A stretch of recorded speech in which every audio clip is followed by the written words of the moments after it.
and welcome back to another episode of WMDIGT, aka What Men Do Instead of Going to Therapy.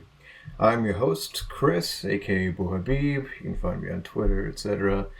And with me is my host, My name is Austin Lawless. You can find me at Twitter at Austin Lawful. I'm currently harassing a a sex video game peripheral creator. So that's what I've been up to.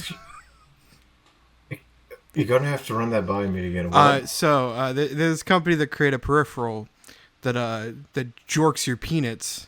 But essentially, the ad that they run looks like it's punching you in the dick. Like it looks like a box that's just punching you in the dick. In your peanuts. So I've been. I don't know if you're fucking with me or not. Like, is this an actual thing you got broken into? No. This is a funny thing. I just always ask dumb questions underneath, and then they delete their post several hours later. Usually I write something like, "Does this come with Ball Crushing Simulator 2024?" underneath, and then they don't respond, but I get like 40 likes, and then they delete their post. Rinse and repeat. Okay, so it's, you messed with some poor intern. Actually, no, I don't think they have interns. I think they just like outsource. Might even be a bot. Oh, that too. I don't know how to segue this into D&D, but dick and destruction. Yeah, that's what we're talking about. No, we're talking about the Dungeons and Dragons movie that came out in. I was about to say 2024, but that doesn't sound right. No, 2023. This is like, yeah.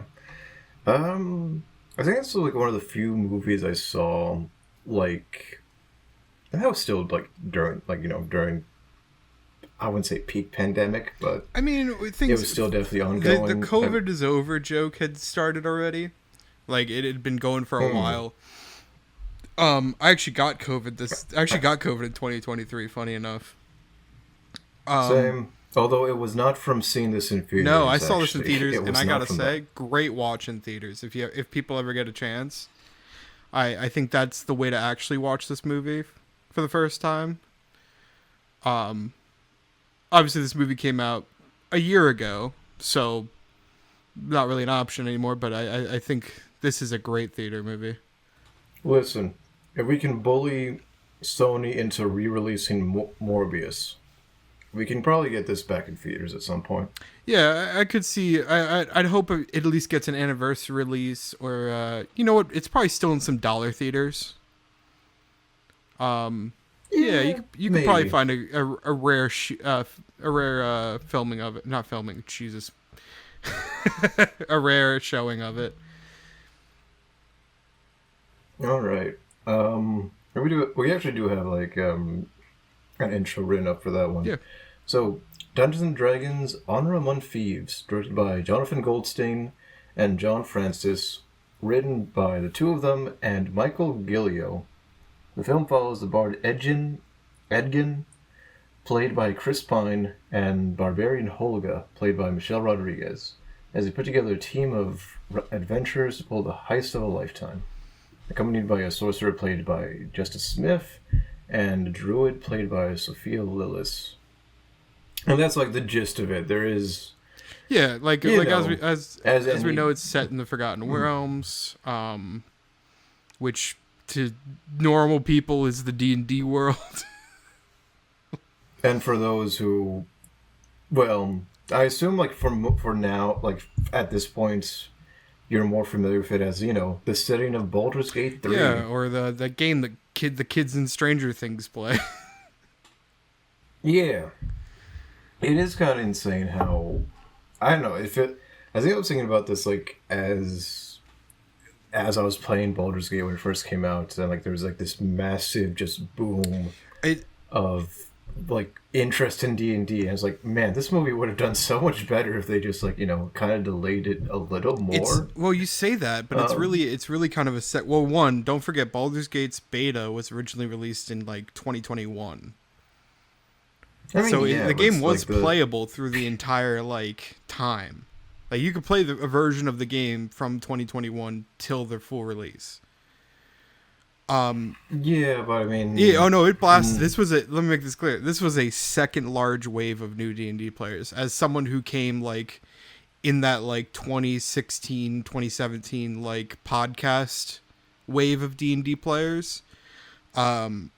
oddly enough, that was like around the time I got into it, but not because of any podcast, just because like my friends wanted to. And I was like, yeah, this sounds fun. I'm a writer. I like fantasy stuff. And Why that's the not? thing. I was a nerd. I was the head of game club. I'd already done some like apocalypse style RPGs. And you know, I grew up, of course, reading fantasy. Like Percy Jackson Percy Jackson is fantasy, but like I don't know which kind it would be considered. But I grew up reading fantasy, watching a bunch of stuff, like watching a lot of things inspired by D&D, and truthfully, I think if this movie does anything, it is a love letter to how much people love D&D. Oh yeah, like it's definitely something that came off from watching it. Like people, there are definitely people who are very passionate about D&D who were involved in the project, and even though I don't think that every actor on screen, had played like multiple campaigns or whatever, the main cast did actually play a few sessions, I believe, as their D&D characters, which thought that was Yeah, nice. it was a Kind of surprised we didn't get any like bonus DVD extras of them. I think it's playing an a session, excellent but I way to can warm up your character. Like I don't think it's a way to like build your character entirely, but for a film like this, I think it's important to kind of live out that character a little bit. And from what I had heard about that fact, they were kind of playing a lot of the preamble to the movie, like a lot of the like adventures that they show for only like bits and pieces, as like one shots. Some of their escapades as thieves is essentially what they got to play as, to kind of like feel like there's that character picking up at this point. That's kind of interesting to me because one of the characters does not show up like within, like they don't meet this character until like later on in the movie. So, but don't forget that one of them does. So we're assuming that they didn't have a one shot by themselves. I don't know if the entire cast played together every time. There's not a lot of information about the games that were played. I see. And probably never will be. Yeah. No, but this film is, truthfully, it's very much played as if they wrote it in a D&D campaign setting, from the ridiculous plans that they have in the film to just the way things are resolved and they decide to handle things, to even some characters having kind of edgy backstories at times, like I think, what's her name, Sophia Lillis. I think her character is definitely an archetype I'd call a little bit edgy. Doesn't like humans. Oh, like the typical kind of like tiefling kind of thing. Yeah. Neither race loves me, so I love monster. I mean, yeah, it is kind of like, hell, I've played characters like that in my own campaigns. That's what I mean, and I will say, despite the fact, and we've talked about this separately at different times, Chris Pines is an actor I keep telling myself I don't like, and then I like everything he's in, for no reason. Oh yeah, no, he's great. Oh yeah, he's fantastic. He plays the character I'm usually the bard who lies his way through everything. I'm very much a bard player, and I love a lot of what he does. As a D&D nerd, I'm a little disappointed he has no magic as a bard. I think what I find interesting is like this, like of all D&D classes that one could pick to be the protagonist, like the main guy in a film, I don't think one would, like, usually people don't think bard. Like, they go for someone more, like, I think paladin. Honestly, like, we can joke about, like, what's his name playing the main paladin in this? Regé-Jean Page. Regé-Jean Page. See, I didn't want to be the one. I didn't want to be the one to do it. I got it in my head. Regé-Jean Page. I know, I got it in my head. I just was like, I read it correctly, and I'm like, but I'm going to say it wrong.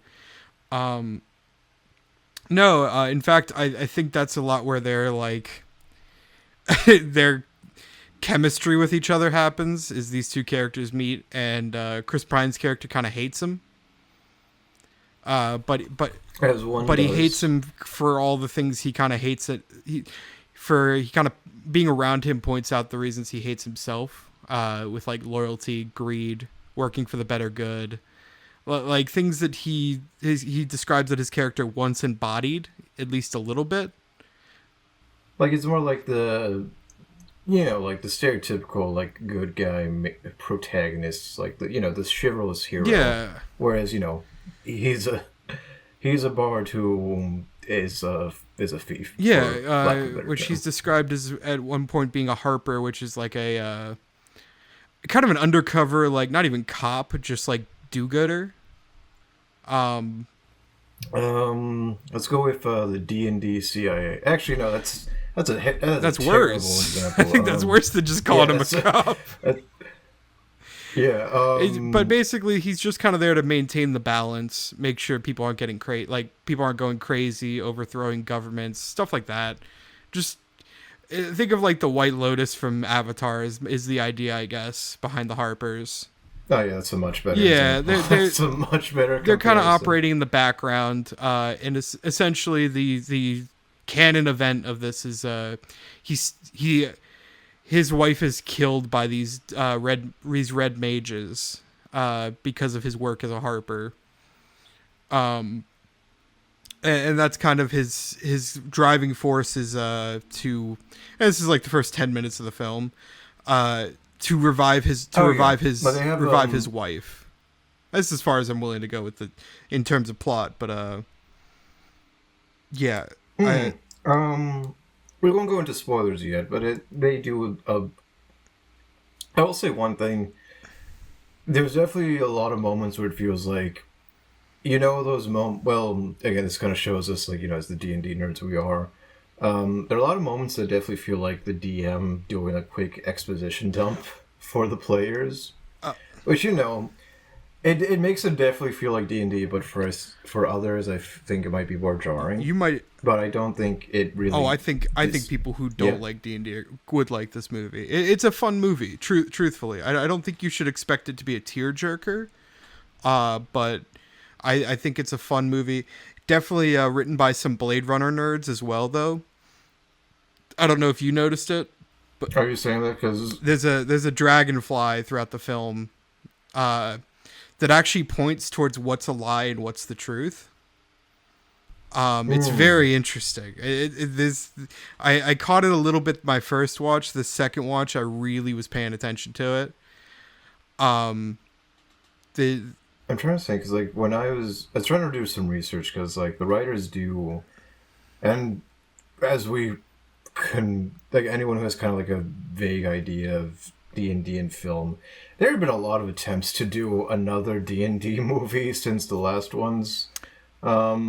So there's been a lot of rewrites, but for this one, modern fantasy is hard. Modern fantasy is hard. Like, oh yeah, especially because like Peter Jackson was doing the Hobbit movies again, so you don't want to be too compared to that. which by the way, I just actually finished The Hobbit for the first time because I'd actually gotten into. I watched this movie and I was like, you know what? I've never actually gone deep into Tolkien, so I read The Hobbit, and oh my god, they messed up those movies. I assume you read. I read the books. I didn't. I read The Hobbit. Okay. I'm currently on Fellowship of the Ring. I see. Funny enough, on my letterbox, I actually watched the Franklin and Bass Hobbit films. Hobbit film. Oh, the Frankenbass ones. I enjoyed it. I've I heard liked they're it. good. Yeah. I've heard okay things about them. They're cute. But back to this one, I was going to bring up like some supposed inspirations it pulls from, other than obviously you can't really escape Lord of the Rings in fantasy films nowadays. It's just like, or even in fantasy in general, because Tolkien, it Lord of the Rings books in and of themselves really inspire the genre. So wherever you go, it's just like baked into its DNA. But other than Lord of the Rings, they pulled from Monty Python and the Holy Grail, The Princess Bride, which I feel like with the exposition and like this certain like the setup for part of the film where it's like told as uh like a backstory, and every time it just jumps back to the present, that definitely felt a lot like bits from that film. And Indiana Jones, which definitely shows in like the heisty elements. I'm down with the you ever, you we it does take jokes from, I'd say, like Monty Python. However, there's a graveyard scene, and it isn't actually in one of the trailers, so I'm okay talking about it. Um, the In the graveyard, they essentially can ask a dead body 5 questions, and the joke is they waste them on like, oh, does that count as a question? And the body's like, yes. It's like, no, I didn't mean you. And And like they just keep voicing the questions, and also That's actually an Army of Darkness reference. Oh shit! Yeah, it is. That is probably what they were more closely referencing. I'm not gonna pretend like it's not also just Monty Python timing, because obviously Army of Darkness is inspired a lot on like physical comedy and that kind of wittier comedy. I find it funny because I'm the Raimi head, but you're the one who pointed that out. It's my favorite movie of all time. So that one's pretty ingrained. Don't be surprised if we do a Ash versus Evil Dead episode or something. I'd love to. I don't know if I can rewatch that show. But truthfully, good. I do highly recommend both. I mean, I recommend the entire Evil Dead series. Same, both the old one and new one. Regarding the graveyard scene, another bit of comedy I enjoyed was how they kept having to find the actual, like someone who actually had the full knowledge that they were seeking, because it's a graveyard from a big battle. A lot of people just died immediately as soon as arrows started flying, and so they just keep trying to find someone who was alive for a good amount of it. And apparently, this is something I found out because I listened to these YouTubers, but well, not these guys specifically, but they guest starred on a Mr. Sunday Movies video. Auntie Donna, an Aussie comedy group, who in the Australian version of the movie played the corpses, which I find it weird that there's an Australian version of the scene. Cut, yeah. Like why not just keep it in the US version too? Unless the corpses are played by some kind of comedy group in the US.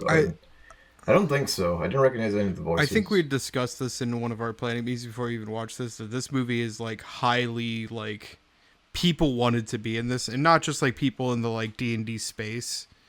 The Hollywood D&D game, a lot of those guys wanted to be in it. I think it might have actually been a bit more jarring if they were in it, like all of a sudden. Yeah, you don't want to see The Big Show or like. I think The Big Show would actually be great, even if he's just like under like a bunch of makeup. Like, you're telling me The Big Show can't play a fucking giant or something? I'm not saying he can't. Or even then. I'd love to see the. Oh, don't ever question me on my love for The Big Show. Hell yeah! I think he's a delight.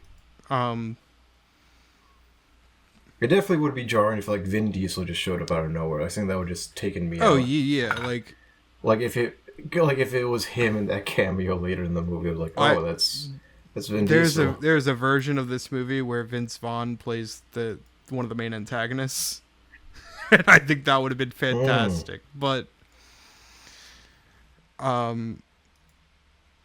yeah, because here's the thing: you could have made this movie really a joke, and I think it would have found its audience still, but I think the movie that they've presented here is one that can both be enjoyed by people who have never played D&D and by people who have played it a lot. Oh yeah, no, it definitely like there's a lot of like jokey moments, but it still like tries to tell a story, and it has a lot of like serious plot beats and moments that you know I enjoyed. I pulled on my heartstrings a little bit. I love the scene about his daughter and him trying to win her back. It's Oh I yeah, enjoy it. I really this is a what you'd call a found family movie.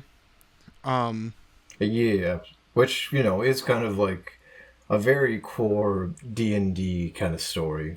Oh yeah, because truthfully, like a good D&D party, like even like uh, your D&D group, it can often feel like that, where it's a bunch of people who and I think that's even the heart of the game. Is it's a game created by people who wanted to share their interest in fantasy and storytelling, and might not have had another outlet in which to do so.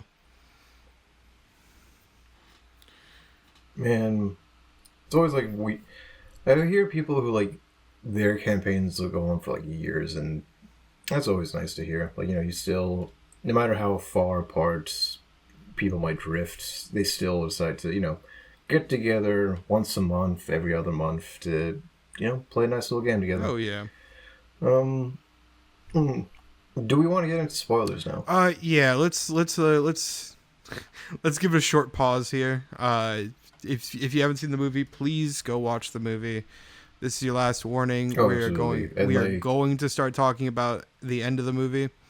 It is very available to find this movie. I watched it on Amazon free with Prime. I believe it is still on like Peacock or like one of those. Paramount Plus, I believe, has it for free.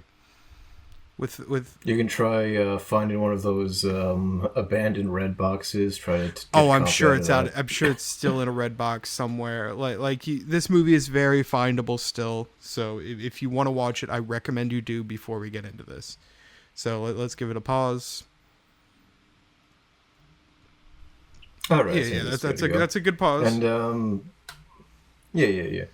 Um, okay, so in the beginning I described like, a ragtag team of adventurers, and we already talked a bit about I'm definitely going to just use the actor's name, so forgive me. Chris Pine's character, was a former Harper, and there is a bit where even though he was a former Harper, like he still had his vices, like greed, Yeah. and in a moment of greed, he decided to take a bit of treasure, which was basically kind of like a tracking beacon or like an Apple ID, I guess. Which is That can led I to point out real the. quick? That's actually one of the Dragonfly Mhm. moments. Is the first time Oh the shit! first time they show him looking at the treasure and then walking away, there is no dragonfly. But the second time, the dragonfly is in the shot. Or I might have that switched. But either way, the dragonfly signifies when he is lying. Because the dragonfly actually signifies his wife. Something he's not willing to lie about. Oh, And it comes but up. yeah, It comes up even. I'm going to jump ahead a minute here. He in the end chooses not to revive his wife and instead revive Holga, because that is the person who he raised his daughter with, and like they had all these great adventures and memories with.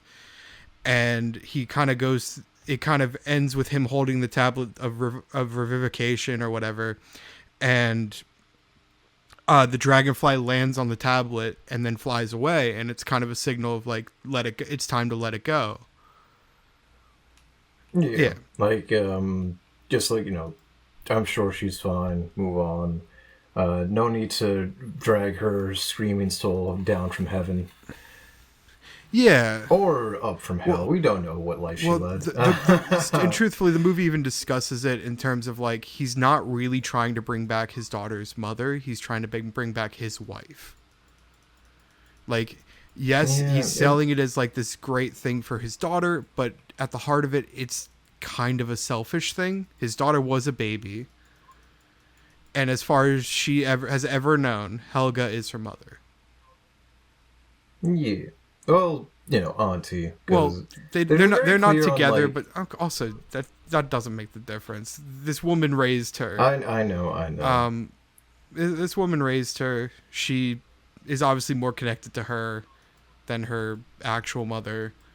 And the story is a lot of Chris Pine's character just coming to that realization. Yeah.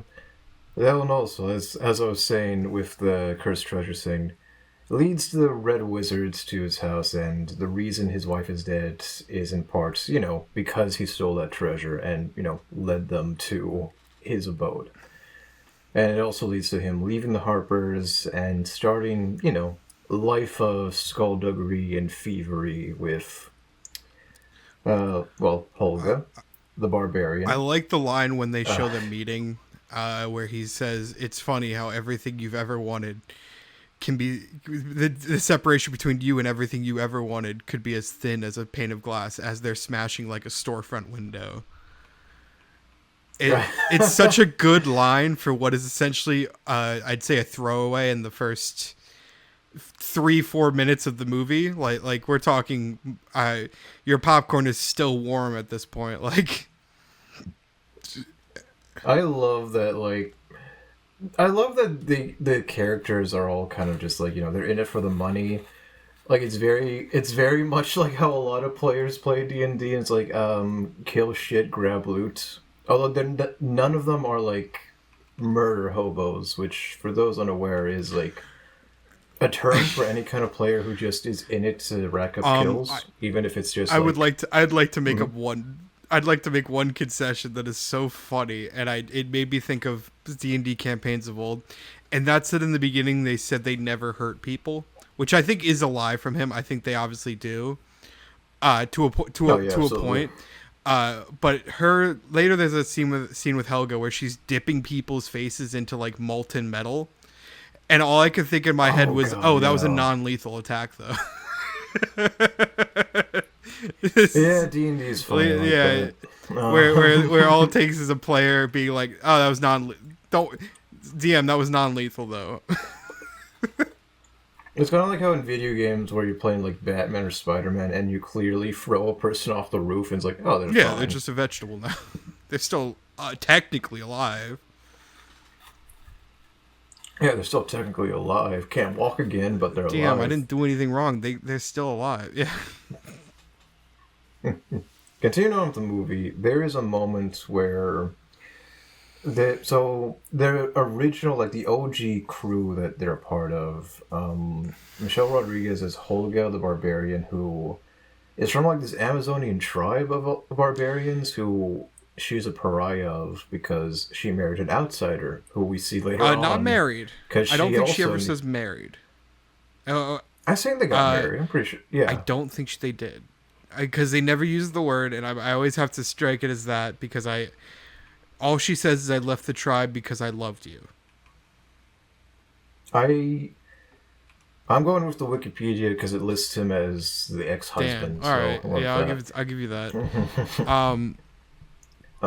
That's some post knowledge. I'll save that for later when we get to the cameos. Yeah. But yeah, so she also has this whole like they all have a sort of like pariah, outcast vibe to them going for them. Like we have the disgraced Harper, we have the barbarian who was exiled from her tribe, a failed sorcerer from a family of wizards.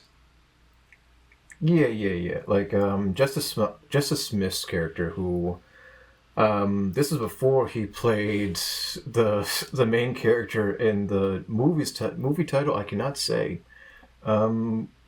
Yes, he's playing Simon Almer who is like this. Yeah, kind of a failed sorcerer in the beginning, but I think the idea is his family is wizards was the implication, and he's the first to be a sorcerer, so he kind of lacks any confidence in his own magic because of this. For the non D&D heads, in D&D there's like in like any other fiction, the difference is kind of nebulous. But in D&D, a wizard is one who studies to learn magic, and a sorcerer is just like, oh, you got it. Like your dad fucked a dragon at some Well, points. oftentimes Oh sorcerers wait, no. make not packs, but they can they're kind of using shortcuts almost, while wizards gain their power from themselves. Like they're very much like, oh, my power is purely my own, while a sorcerer might be borrowing or inheriting most of theirs, like a nepo baby. Yeah, like the nepo baby of magic users, which I find funny. But yeah, there's also he's not the only magic user on the team. There's the druid Doric, played by Sophia Lillis, who I really enjoyed, even though I think you had some issues with her performance for some reason. No, I said my no. I never said I had any issues. Jesus, put words in my mouth, man. I'm What sorry. I confused her with Daisy Head, and all I said about Daisy Head's performance, which by the way, this is just me looking at the bubbles. They're not dressed in character or anything like that.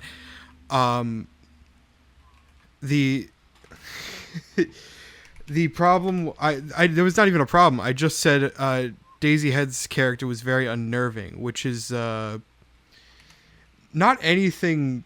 I mean, it's what you're That's going to go that's for what if the you're like an character is supposed antagonist. to be. Like it wasn't me bashing any performances. She rarely blinks. She yeah, she's just supposed to be a dark sorcerer. Necromancer to be exact, which, you know, it is supposed to carry an air of unnaturalness.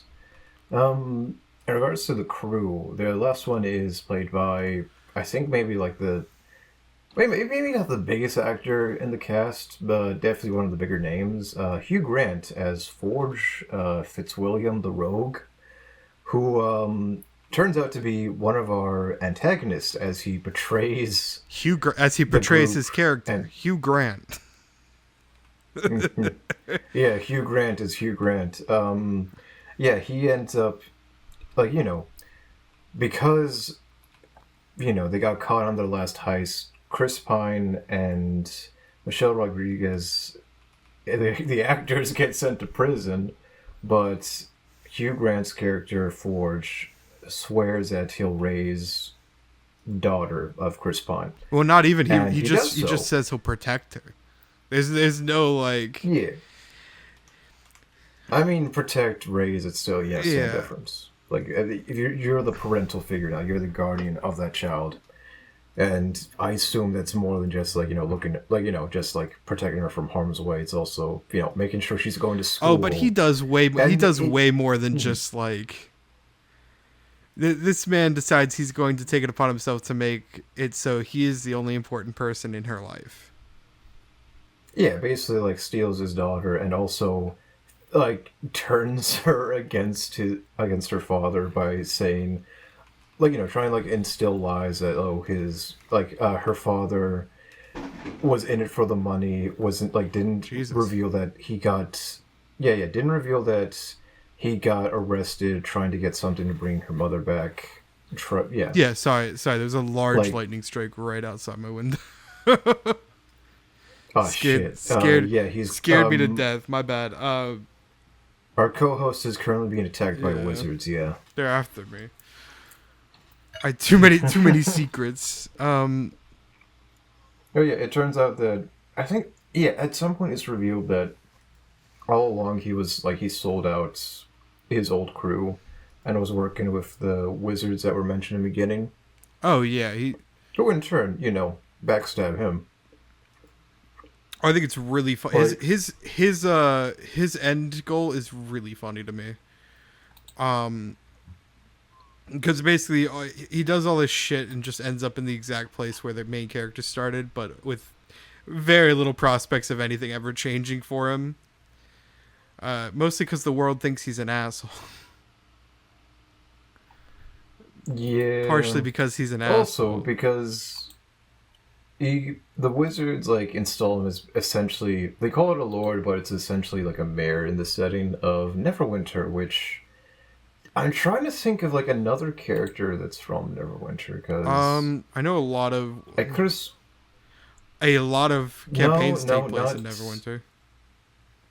But yeah, there's like a lot, like, it's one of those settings next to like one of those cities next to Baldur's Gate that's always mentioned.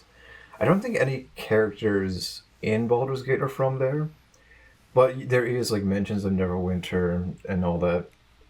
And honestly, I do like what they did with the city. I enjoyed it. I do like a lot of like the set designs.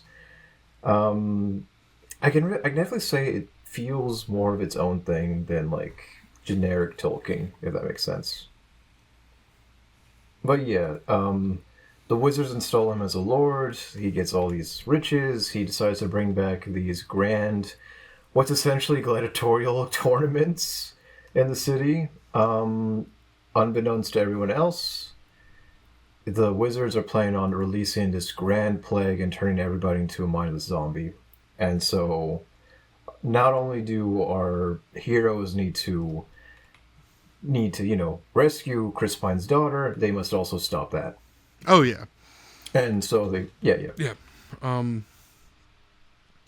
Which they bring up the games as no one ever wins them. They're just a death sentence. It's a great little action sequence with two of my favorite monsters in D&D. The Displacer Beast, which is a classic D&D monster, and an ooze, which is or I guess it'd be a gelatinous cube in this case. They're very similar. And we finally get a mimic on screen, the fucking chest monsters. Yeah, they were going to have to do a mimic. I'm a little surprised they didn't go for a full beholder. They mentioned one. But I feel like that would have just gone over budget. For those who don't know, beholders are like the giant eye things with multiple like tentacles coming out of its head. yeah. Actually, yeah, I fucking hated fighting those in Baldur's Gate. I also know like a couple of friends who like 3D printed their own beholder models. Yeah. But back to the movie. I've actually I've done campaigns where I've used beholders before. Actually, I think I only used an observer because beholders are strong and difficult to manage. Once we wrap up, we're definitely going to share like D&D stories. But yeah. So the film then, after they find out they were sold out by Hugh Grant, this is where they got we're bringing the team back together moment, and they go around. They pick up Justice Smith's character. They learn they need another sorcerer, magic user. So they go and find Sophia Melissa's character. They come across Reggie-Jean Page, Reggie-Jean Page, who plays Zinc Yandar. These fucking names, I swear to God. He's actually from the nation where the Red Sorcerers are from. Yeah, there's this whole element where he's from this nation where the Red Sorcerers, the evil bad guys came from. He's a survivor of he's a survivor of the spell actually that goes on. They're trying to attempt on Neverwinter. Which I thought was really cool. The symbol that's on his head is actually an incomplete version of the spell. Because it's the same tattoos, but it's they're not done. So I like how when he's introduced, he's just doing all this grand hero shit, he's saving. I'm trying to remember. It was he's saving a child who's eaten by a whale a little tabaxi cat child from a fish, ate the kid. Yeah. It's kind of a weird Jaws scene, if I'm being honest. It almost feels like that scene from Jaws, except the kid isn't dead.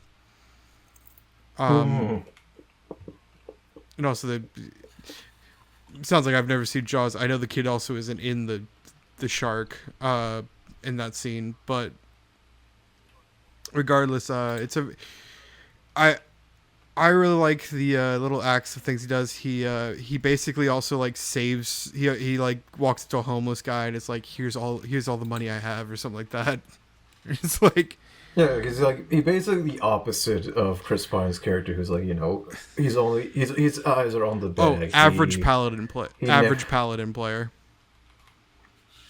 I think I don't know about that because I think like every other paladin I've come across is like this like fucking genocidal bad Yeah. man. Like, mm. But then again, I think it really depends on the player. Yeah. Like any fucking archetype can be played by an Except asshole. if you're a, murder Um, hobo, in which case you usually die pretty quick. yeah, DMs do not enjoy murder especially if hobos. you. It's funny because I don't like dealing with them, but I love playing them as just a They're fun player. to a point. It's like I They're get fun to. if everyone's in on the joke.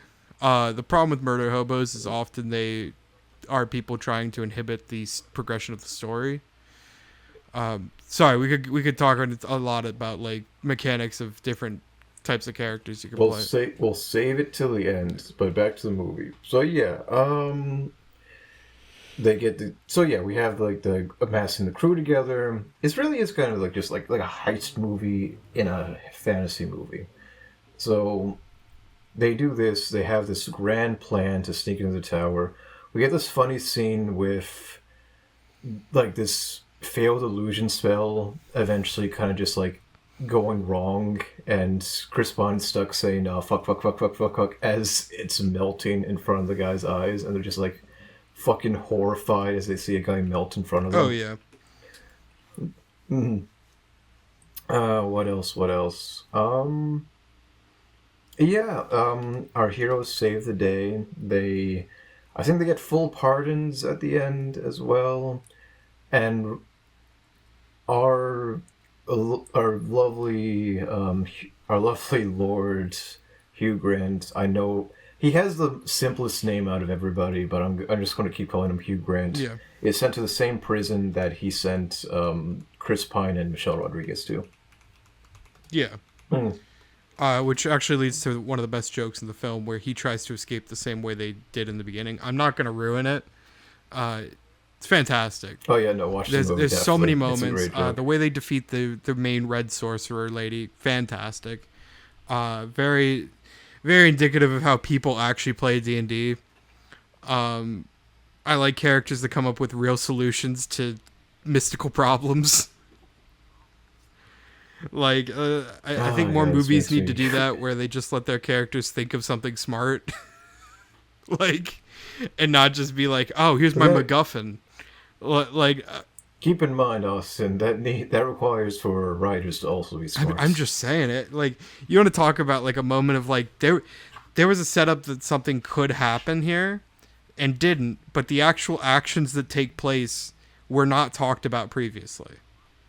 And I think that I'm talking about there's a time freeze spell, and the way they deal with it is fantastic. I think, to me, that is the moment where I tip my hat to the movie.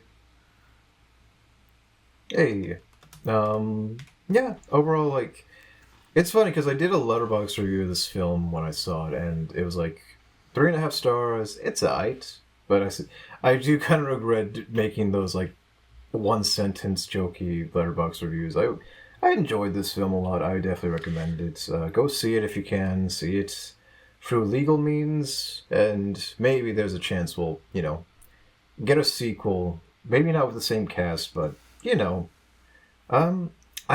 let me actually double check because I think there were talks about.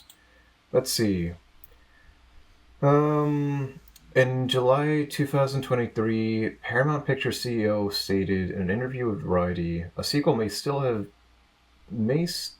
still possibly been made, on the condition that it be produced on a smaller budget due to box office returns. Like the movie only made back its budget and then some, but That's not enough That's not enough anymore, though.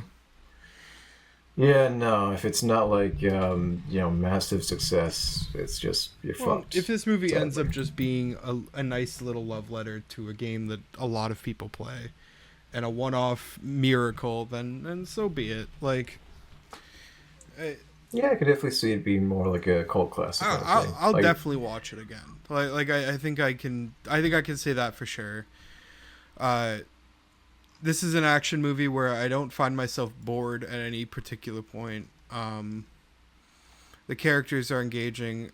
Is it a 5 out of 5? No, but like, good luck finding a 5 out of 5. Like, this is a good movie. Yeah, definitely. Like, you know, if you're a fan of D&D, you like it. If you're not a fan of D&D, you like it.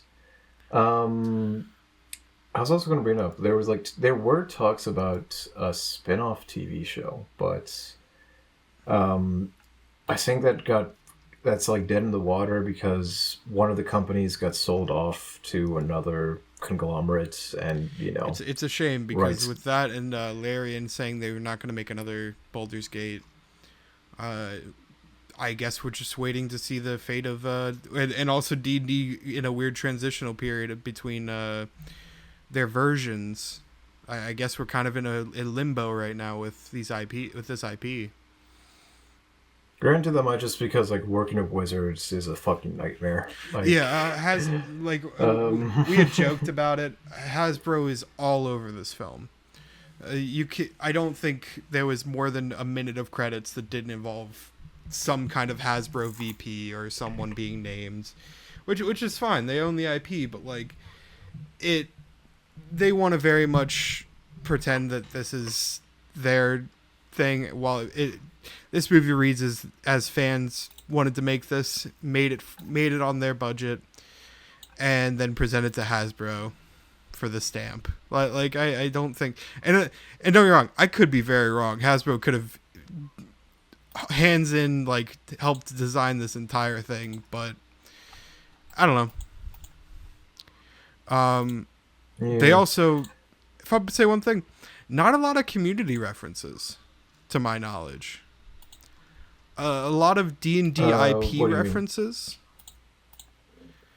Oh, you mean like there's no like But Matthew Mercer cameo not or even something? that. Like, I think there's a lot of good podcasts out there. There's a lot of good like media and things that have been made with this entire like the Gunslinger class is something that again came from Matt Mercer. Now that I think about it, but like, um, I'm as we talked about this before. Where like I am actually, despite DMing and like playing D&D for fucking years now. I actually never really listened to a lot of the podcasts. I got really into the stuff by Dropouts, with yeah, Brendan Lee Dimension 20. Mulligan. Yeah, Dimension 20. I really love the like one shots they've done. I really love those I watched videos. the Yeah. McElroys Adventure Zone for their first two campaigns, and the first campaign's in D&D, second is in Monster of the Week. Uh, if you like, if you're someone who has watched this and be like, I want to get into D&D, I recommend those because episodes are about an hour, as opposed to Critical Role can be a lot unless you have a job or something that allows you to listen to podcasts. As Critical Role is Oh yeah, these are definitely. 6 hours an episode. I definitely say if instead of like what movie to watch, I guess we're doing like what D&D Yeah. podcast to listen to. Can I do one more? Let's start. I Go also ahead. recommend NADPod's first campaign, Not Another D&D podcast. It has Codwell, I believe his name is Tanner from. Some people might remember him as one of the original people on Drawfee. Emily Axford, who is a regular on Dropout, and two other people whose names escape me right now because it's been about 5 years since I've listened. I highly recommend that podcast. Tales of Avarice has also been popping off in the community. But yeah, what are your Yeah, recommendations, Chris? for 100%, definitely, absolutely watch. Yeah, I'm going all in on Dimension 20. Yeah, watch them. Give them your. A lot of crossovers too with all. I mean, give A them lot your of money if you want crossovers to. with everything I mentioned, by the way, except I think Oh yeah, like except Tales of Avarice. there's absolutely just like so much goddamn crossover. Well, yeah, between I believe all two of these. the McElroys are in one of the Dimension 21 The shots. McElroys also show up in. They also show up in like one of the other Dropout shows that I really enjoy called Cartoon Hell, which is about two of my favorite Yeah, which one of them artists. is One of them is Um, Codwell. Yeah, yeah, yeah, yeah, yeah. yeah. Um, Uh, I might actually rewatch one of those episodes no, after it's this. it's a But great. yeah, Also, if you can, if you got friends that are interested, I recommend playing D&D. Even if you don't, or if you don't have friends, play Baldur's yeah, Gate. even if you don't have, even if you don't know the rules very well, or you don't want to get like pay that extra thing, there's plenty of free resources online. I recommend just having fun with it. Yeah, like, or hell, a lot of people I know, even though they don't play, they're artists and they really love drawing stuff from this. And good, it's a neat setting, or even just like read some of the books. and good God, if I have not. if you have not, if you like D&D and you have not read or watched Dungeon Meshi, watch Dungeon Meshi. Oh yeah, shit. That's like I can't. Yeah, no, I take it back. There is like one show I want to recommend. Watch Dungeon Meshi. I fucking love It is that the show. most I love D&D the manga. non-D&D thing. It is. It is one. It is one sentence away from being legally D&D. Yeah, If there's a piece of media that is more Dungeons and Dragons than this movie, it is Dungeon Meshi, which just wrapped up its first season. I also recommend the manga because it has a lot of cute supplementary material. A lot, and honestly, I really love the art style. I love female really manga. I love female the world. mangakas. Shout out to Because they actually they can actually write female characters and not just be weird about it. Oh, they're a little weird about it, but in a way that's kind of rad. In a way of like they obsess over hairstyles.